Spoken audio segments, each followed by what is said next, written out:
Et si je te disais que la sagesse n'est pas réservée aux philosophes ou aux sages à barbe blanche, qu'elle ne commence pas dans les livres, ni dans les écoles, mais dans l'émerveillement? Aujourd'hui, on plonge dans une citation célèbre de Socrate. La sagesse commence dans l'émerveillement. Mais que voulait-il vraiment dire? Et surtout, que dit la Bible sur ce même sujet? Tu vas voir que les deux visions se rencontrent, mais ne s'arrêtent pas au même endroit.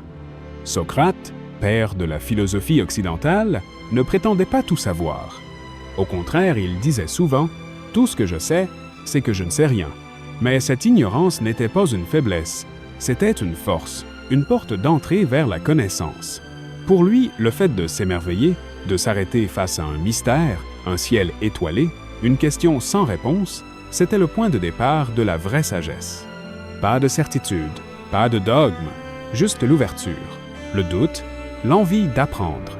L'émerveillement, chez Socrate, c'est ce moment magique où l'esprit s'éveille, se pose des questions et devient curieux du monde, de soi, des autres.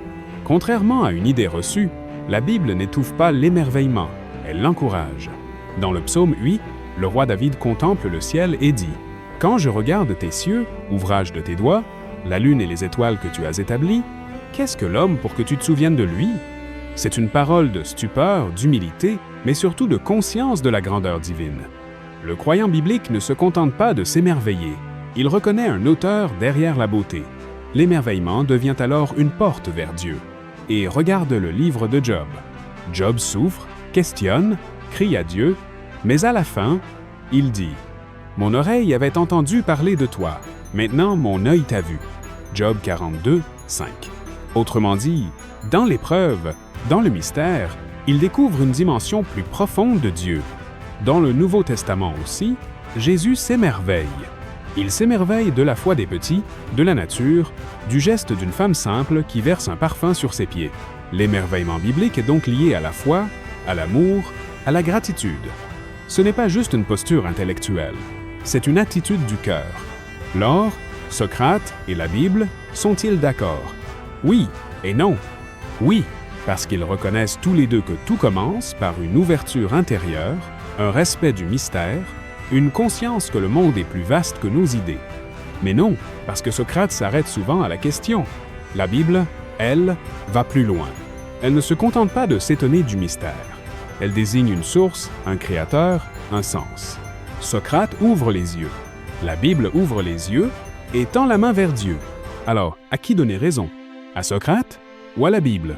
La vérité, c'est que Socrate commence le chemin, mais la Bible le termine. L'émerveillement est un début, une étincelle, une question. Mais la foi biblique transforme cette étincelle en flamme, en adoration, en relation. Là où Socrate cherche la sagesse, la Bible dit « La crainte de l'Éternel est le commencement de la sagesse ». Proverbe 9 disent « Pas une crainte qui paralyse, mais une crainte qui honore, qui s'incline, qui reconnaît « Je suis petit, mais Dieu est grand ». Et c'est dans cette reconnaissance humble et émerveillée que naît la vraie sagesse. Pas celle des discours compliqués, mais celle qui transforme le cœur. Et toi, qu'est-ce qui t'émerveille aujourd'hui?